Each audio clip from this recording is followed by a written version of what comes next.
Hey Jude, don't make it bad. Take a sad song and make it better. Remember to let her into your heart. Then you can start to make it better. And we're back.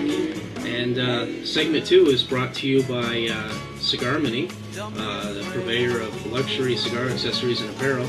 If you use coupon code SR2008, you get 5% off your order. So, as I always tell you, you should go over there and buy just a ton of stuff and make that 5% really matter. It occurs to me that in the last question there was the mention of me doing video reviews, and I kind of conveniently didn't answer that. So, just really quickly, it purely is a matter of time and it's time and lack of video expertise at this time that keep me from doing it.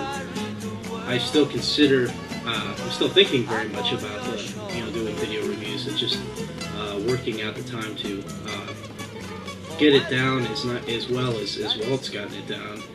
Going through the process, and it's going to take a little bit of time, and just getting that to work with my schedule. And I got to tell you, the past week, especially past 2 weeks, have just been crazy. So it's buzzing around the back of my head. I think it'll probably wind up being a lot of fun, but it's just the time. Yeah, that's what it is. So eventually, yeah, I'm hoping, and that's part of the reason I like doing these your questions, my answers segment. Just kind of dip my toes in the video pool, so to speak. So anyway, with that said, let's move right along into question number 4 from Ryan, and he sent in an MP3 submission. So check it out. Hey Walt, Chris, Brian, this is Ryan from Rice Lake, Wisconsin. I have a question for you. What is the worst cigar that you have ever smoked? And what, in your opinion, made it bad? Why didn't you enjoy it? Was it the burn? Was it the construction, the wrapper, the blend? Maybe give us some stogies to stay away from. So, I love the show. I watch it every time it comes out. So keep up the good work, and talk to you guys later. All right. Well, that was Ryan, and it seems Brian.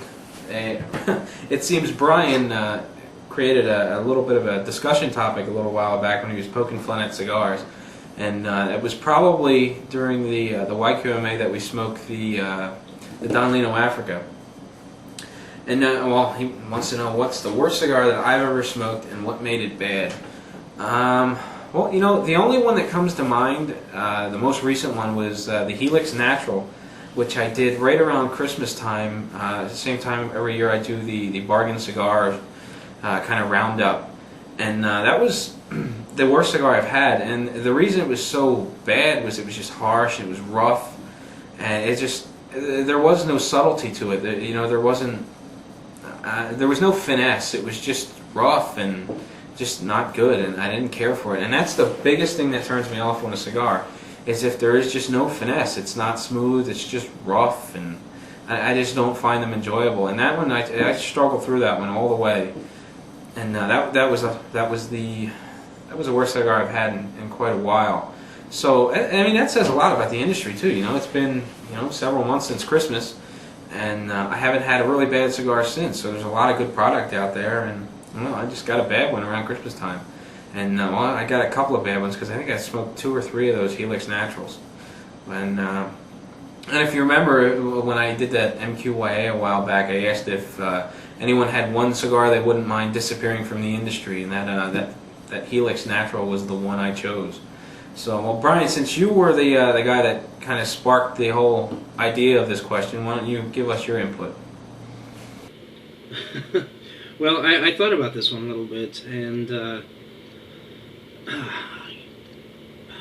in terms of the worst cigar I've had, I would have to say that, you know, the very worst I've had, and like you said, the industry is turning out some great cigars. So I haven't really smoked many bad ones in quite a while. I've gone through my reviews looking to see how many I've given bad ratings, and it's not that many. I mean, you know, most of them I've found enjoyable to at least some extent. So I think the absolute worst thing I ever smoked, it was not actually it wasn't the fault of the cigar, though it may not have been the world's best cigar. I actually had, before I bought a humidor, I had at some point bought a Macanudo Maduro and had left it sitting in a drawer for years. And what I tried to do, just to see if it's possible to revive a cigar like that, is I put it in the humidor and I left it in there for, I don't remember, like 6 months or something like that. And let me tell you, not when it's that far gone. I think that was a lost cause. So I smoked that thing. It was absolutely terrible. The humidity did nothing for it. You know, just sitting in that environment, there wasn't enough to make up for it. Again, that was just, you know, it'd been sitting in a shelf, or it'd been sitting in a drawer somewhere for years. So it was just an experiment to see what it would take, and in that case, it would have taken more than I think I had to give it. But in terms of the worst cigar I've had recently, I think a lot of people are going to suspect I'm going to say the Don Lino Africa, but actually I think the Rocky Patel Fusion Double Maduro was probably one of the worst I've had in a while, and the reason for that is not because it had some really great flavor to it, but what I was noticing is it had a tremendous amount of chemical flavor to it. It had a lot of ammonia. At points it tasted like paint thinner. What I'm thinking is the tobacco in that was not aged properly or long enough. The fermentation process broke down somewhere. I suspect just because of the way the cigar smoked, that it hadn't been aged long enough in the fermentation process, and it probably hadn't been aged long enough in the cigar for the flavors to correctly to kind of marry together, to blend properly. So it was kind of erratic. I mean, it wasn't completely bad. It seems like it just needed a little bit of time and it would have been there. But the chemical flavors I got out of that really kind of irritated my throat and kind of made me not feel so well after getting down to the end of it. So that was bad. I think the more I think about also the Pinar I had, the pre-embargo Cuban tobacco Pinar, the more I think about that one. At the time I didn't hate it, but the more I think about it, I really think that's was kind of a nasty cigar. I mean, I think about that from time to time a little bit because I have a couple extra, and I just, the weird pungent flavors I got out of that I just don't think are right. They just aren't something I think you want to get out of a cigar. Of course, the worst burn I've ever had was with that Africa, and I also noted the most plugged cigars I've ever smoked that really irritated me is I smoked an Avo 80th on my birthday last year, and that thing was absolutely plugged. My throat was sore, but I was determined to smoke that stupid thing, and I did. And I think I enjoyed some of the flavor, but I don't know. I think I was too sore by the end of it to really notice. And I also had a Hoyo de Nicaragua Celebration that was just, it had some good flavor to it, but it was like trying to light up and smoke a brick. I mean, that's what it was. So I got a bunch of cigars that have kind of bugged me over time. One other thing, the most embarrassing smoke I ever had, and gets bad ratings for that, is CAO Sopranos. I smoked one of those, and it was an incredibly tasty cigar, and for whatever reason I handed some out to a friend's last year while I was in town visiting, and I don't know what the difference was or what had happened to those, but they were like paper the whole way through. There was nothing to them at all. So I've had kind of hit and miss luck with the Sopranos line of CAO. Sometimes I've liked them, and sometimes they've just been, I can't even taste them. So, I mean, I got a bunch of different cigars, but in terms of figuring out the worst of the bunch, I'm not sure. I mean, I dislike them for different reasons. Anything else come to mind there, Walt? I bring up anything that you want to add to? Not in terms of particular cigars, but you kind of sparked two two thoughts, and the first one being that Rocky Patel Double Maduro. That's got to be the worst thing, to get ammonia out of a cigar. It's awful, and to think about what happens there. The cigar is under fermented, and of course the fermentation is heat and pressure. So you've got a cigar that's under fermented to begin with. It gets rolled into a cigar. You buy it. It's under pressure because it's in the cigar, and then you light it up and you introduce heat, and it starts fermenting in your mouth. That's awful. I know exactly where you're going with the really harsh chemical flavors. I've had some bad ones, but none of recently that I can really think of. But yeah, I know what you're saying about that. And the other thought that just kind of is more of a rant, I guess, about the Pinards. It seems like anyone that sells Pinards in their local shop really sells them. I mean, they really push the gimmick. They put signs up on the windows, and then when you get these people that come in and don't really, I don't want to say know any better, but that's really the case. They come in, they say, hey, you got this sign that says ask you about legal Cuban cigars, and they go, oh yeah, we've got pre-embargo cigars made before 1940. You got to come check them out. And it drives me insane every time I see someone at a local shop do that to someone that's new to cigars. They're enticed by the opportunity to smoke the forbidden fruit.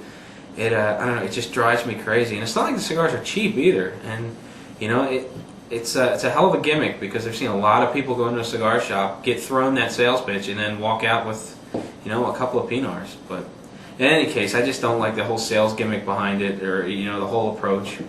It really doesn't add anything to the conversation. I just don't like it, and I thought I would just voice my opinion there for no good reason whatsoever. Well, I don't know how much they go for in the shop, because I've never actually seen them in a shop, but I would say that they're not too expensive if you buy them on Cigar Bid, which is what I did, which is, if you want to try them, that's what you should do, I think, because these are just a weird gimmicky thing. And the sad thing is the ones I didn't have the P3000s, which people said were supposed to be better. I mean, I don't know how much better they could have been based upon how funky these other cigars were that I had, but if somebody who doesn't know cigars is going to smoke one of these, and they're going to have this just really pungent flavor to them, I think it's going to turn them off. I think that the shops that are pushing these are doing themselves a disservice. You're not going to get repeat customers on these unless you got somebody who likes to, I don't know, eat pickles constantly and drink vinegar or something. I don't know. I think that they're doing themselves a disservice. I've had, I know that there's other, supposed pre-embargo tobacco and some other cigars out there. So, but I don't think we want to go down that road at this point in time. But yeah, I would say that the Pinards you probably want to avoid, at least in my opinion. At the time I was smoking them, they were, I think I was having an interesting palate day or something like that, because I actually like some aspects of it, but the more I've been thinking about them, the more I just don't like them, which is kind of funny that it would keep coming back, and I keep kind of processing that experience after the fact. But that's, I'm nutty and obsessive like that, I guess. So. Well, I was in a shop not terribly long ago, and one of the people that came in and got the sales pitch bought one of the Pinard cigars. And I don't mean to trash any one particular brand. I don't like the whole process behind it, and I don't like the idea of these associates at the store saying, well, these are pre-embargo, these were made at such and such a time. I just don't like that whole aspect of it. But obviously there are people out there that like these cigars, otherwise there wouldn't be a market for them. But anyway, I was at a cigar shop sitting in the lounge, and the guy went in, came out with a Pinard, and sat down And you know, he was in heaven. He just loved the cigar. I don't know whether it was just because it, you know, he thought, you know, I'm smoking a Cuban cigar and there's nothing wrong with it. You know, I'm doing it perfectly legally, and that's sort of what set the tone for him. Or if he really liked it, you know, me personally, I just I don't know. I don't like the whole philosophy behind it, and I think I made that very apparent. So with that said, I think it's about time we move on to question number 5. And this question comes in from Matt via email, and he says, Walt, my desktop humidor is full, and I've been looking online for larger humidors. But with a fully automatic environment control, temperature and humidity. Is there such a beast? If so, could you please give me some direction on where I could look online? He also says the Oliva G Maduros are awesome. I just received a box of the torpedoes, and I am enjoying them. Your review inspired me to try one, and I am hooked. Thanks for all the help, as cigars has become a very big hobby of mine over the last year. Stogie Review is my homepage. I look forward to logging on daily to see what is next.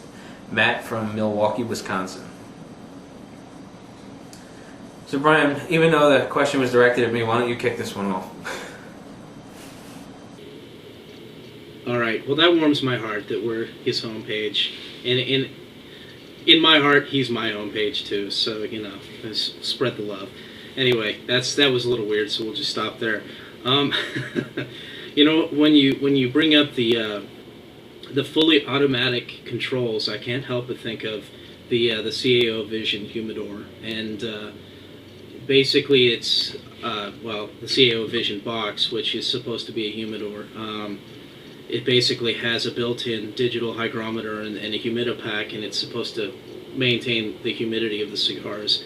I've heard differing things about that, you know, how well it works and and you know how accurate it is and all that. I'm not sure that I would recommend that just you know, based upon the price, but in terms of something that's fully integrated and completely set up from the get-go, that's the only thing I know of off the top of my head it's set up like that. And you're going to have to like the CAO Vision to buy them, because that's the way it comes. You may be able to get a box on eBay or Cigar Bid or something like that. You may be able to do that, but you know, you're probably going to have to shell out a little bit of money for those, because they're kind of I think that they're a bit of a collector's item for some people, and for other people they're you know kind of a subject of a little bit of anyway. Well, we'll not go there, but I would think that what you might want to look into, and you may be able to find a deal at, you know, like a local brick and mortar shop, or maybe online, you may be able to buy a package deal with a you know, a humidor with like a Cigar Oasis or a Hydra, which basically does regulate the humidity automatically for you. Their units are built in.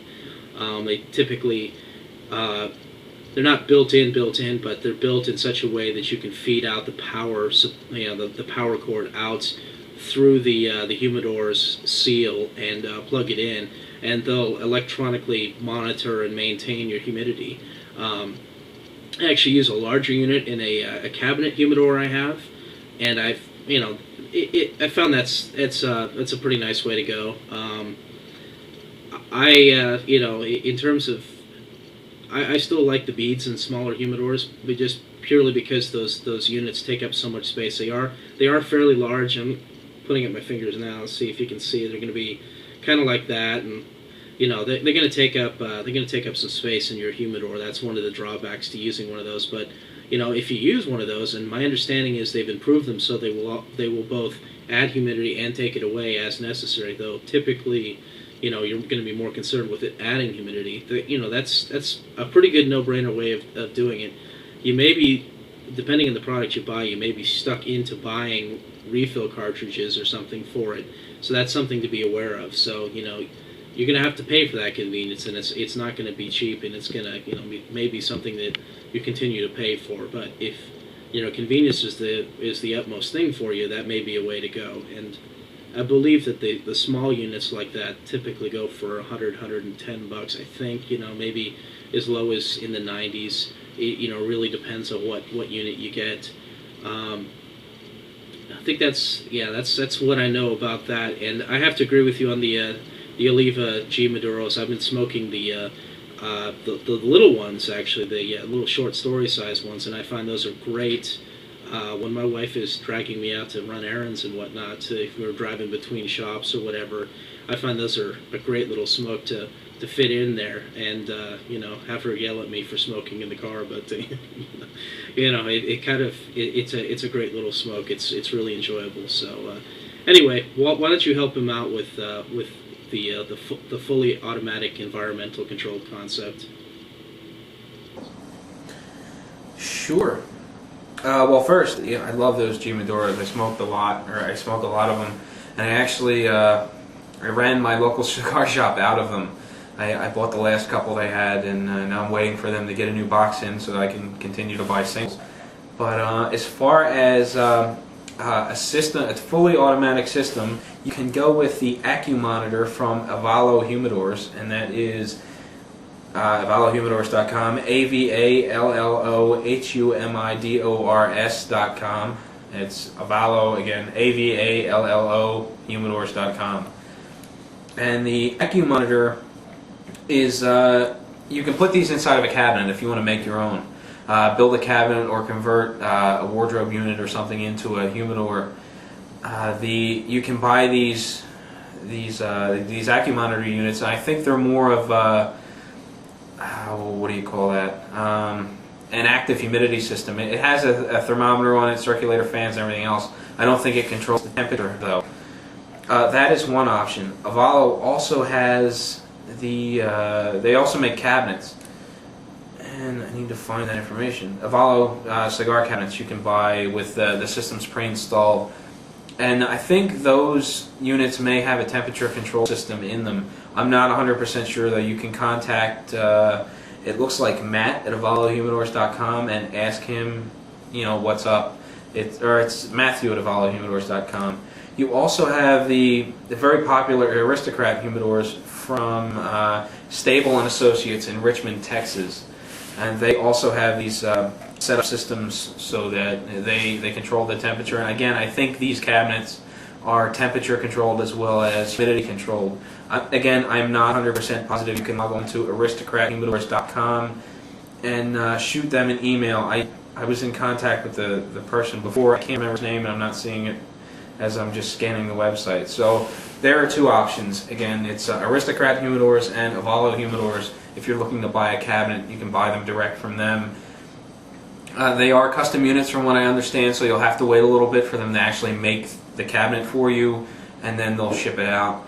And you know what? I don't know if what's his name, Dave from Heartfelt Industries. I don't know that he makes cabinets on a regular basis, but I know that he's a cabinet maker, and he has done them in the past.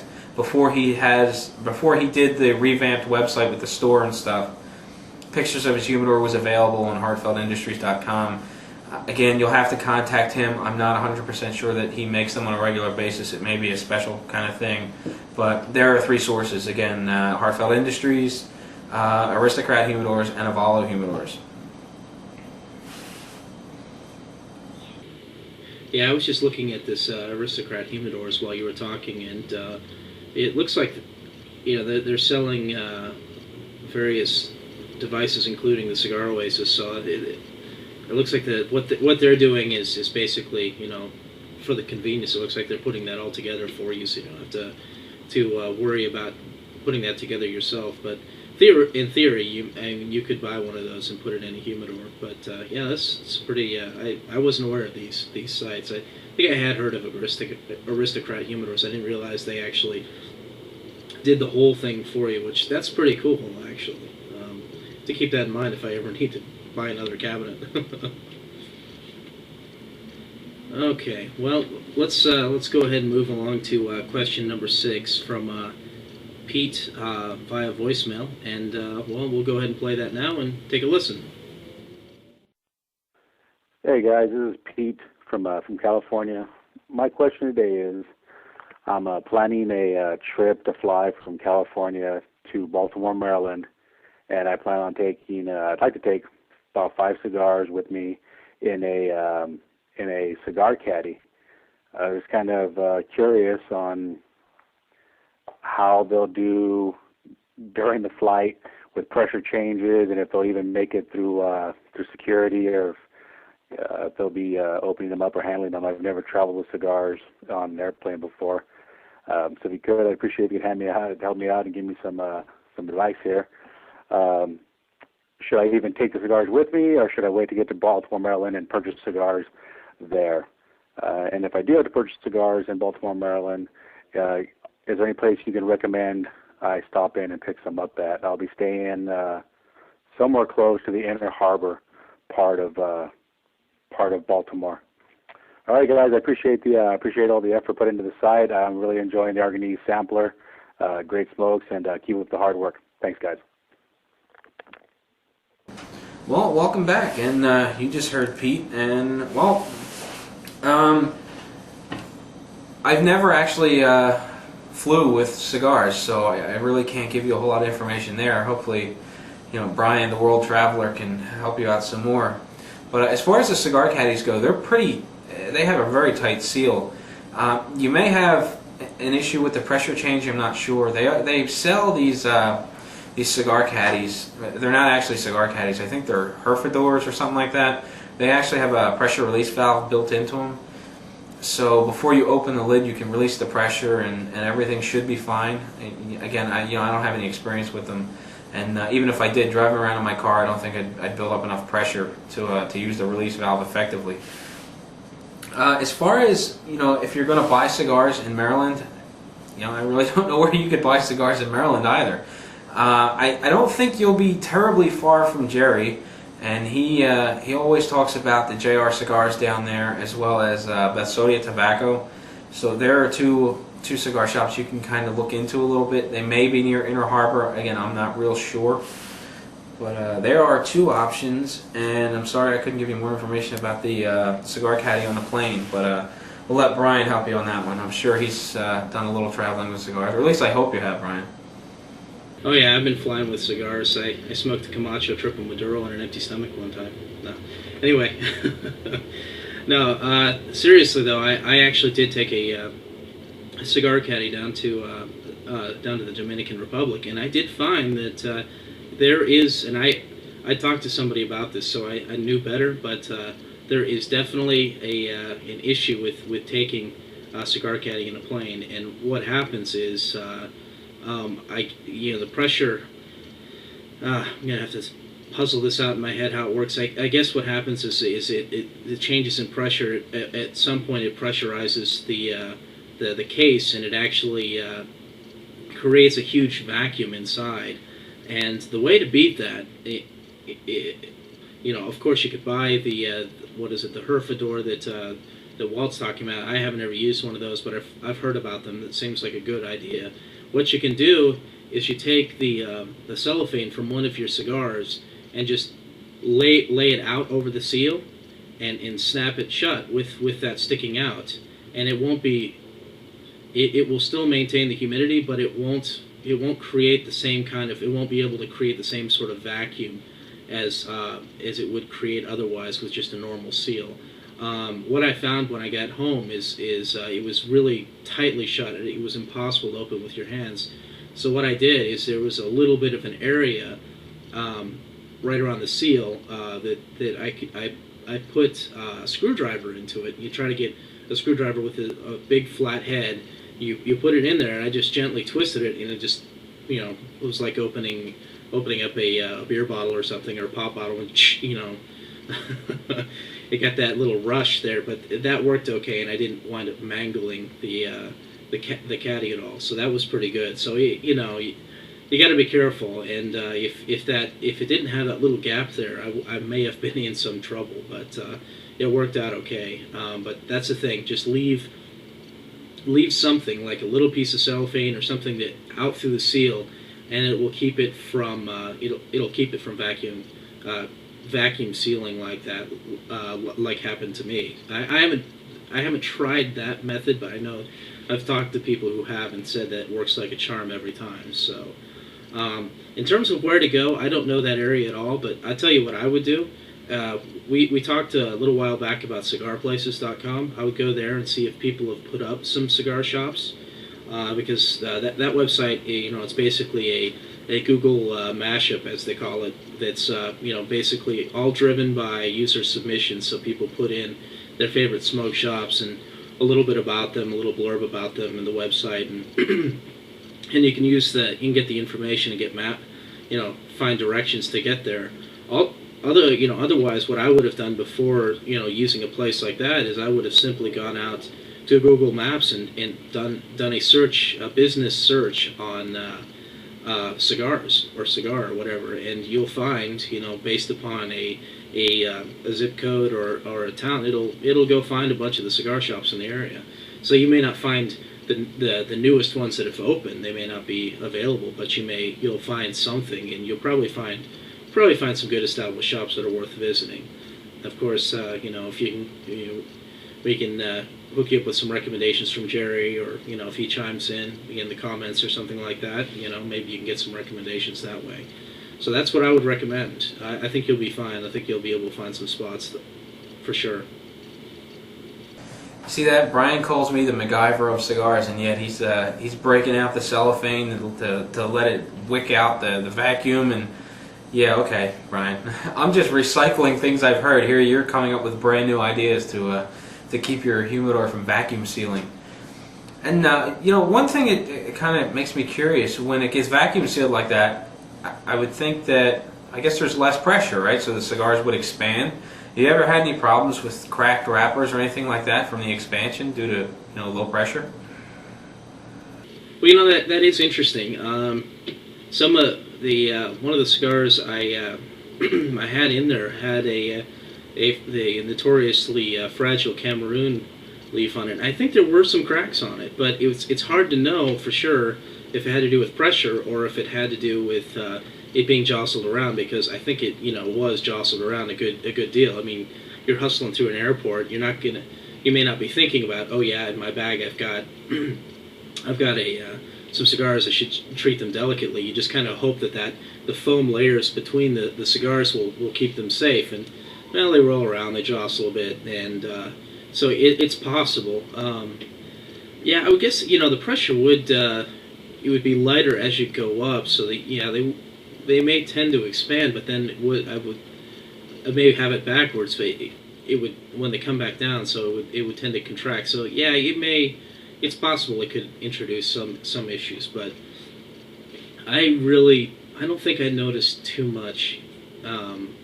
many problems, other than I think some of the wrappers may have cracked a little bit, but I think that was just on the Cameroons. So I don't know if that was, I don't know if that can be attributed to the pressure, but in theory, yeah, I guess it maybe on a really, really long flight, I guess it's possible it could do something to alter the draw or the structure of the cigars. Just guessing. Yeah. He also asked about security. I would guess that the cigars themselves wouldn't be a problem. Maybe you might get held up with some customs issues, but aside from that, I don't think it'd be a problem. I'm sure you could tell us more about that, Brian. But if you're going to take a lighter along with you, you may want to invest in a Colibri Transit Pack to travel with your lighter. As far as the cutter goes, I think you'd be better off leaving it at home or shipping it out ahead of you so that you have it. Otherwise, you may have to toss it. But again, I've never traveled with it. So Brian, why don't you enlighten us a little bit more on accessories, traveling with accessories? All right. Well, I've done a fair amount of it. So I don't think you'll have any problems with either lighters or cutters, as long as you just put them in your checked baggage. If you're not checking baggage, then your best bet is just not take those. I believe that the whole, and this is not probably what you're going to be taking, but like Bic lighters or whatnot, I think they let those on now. I believe they do, the last I checked, and that's a pretty new thing. But these things are changing all the time, so even if they may have decided against it again. So you never know. You want to be careful on that. If anything you put in your checked baggage should be all right. I personally left more expensive cutters I had at home, and I brought cheapies with me. Actually, in fact, I think on this last trip I didn't bring any cutters with me at all, just because I was a little paranoid. And then I thought about it, and I was talking with some guys who went down the Dominican Republic with me, and it's like, oh yeah, we just threw them in our checked baggage. And I'm like, well, of course, you can put, as long as it, they check it out and make sure you're not, you don't have bombs in there. Your checked baggage you're not going to have access to, so they're not going to be too concerned about that probably. In terms of cigars, I've never had any trouble, coming back in, bringing cigars in. I will neither confirm nor deny bringing in some I should have gotten in trouble over, but I know my wife tried to sneak a few in one time, and funny story, they caught her. She didn't really bother to lie about it or anything like that. It's like, yeah, they're Cubans. So, oh yeah, and it was back when there was, I think you could get away with. I think it was right on the cusp of when you could get away with bringing some in for personal use, and then you couldn't. So I think it was right around that time, and they had to confiscate them.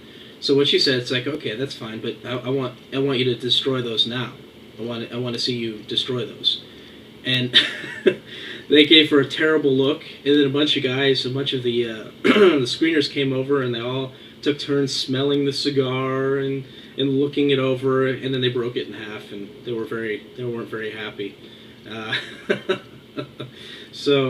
Yeah, but generally speaking, I don't think you'll have too much trouble bringing cigars back, especially if they're not Cubans and you're bringing them in. There's no problem there. I mean, there's nothing to be concerned about.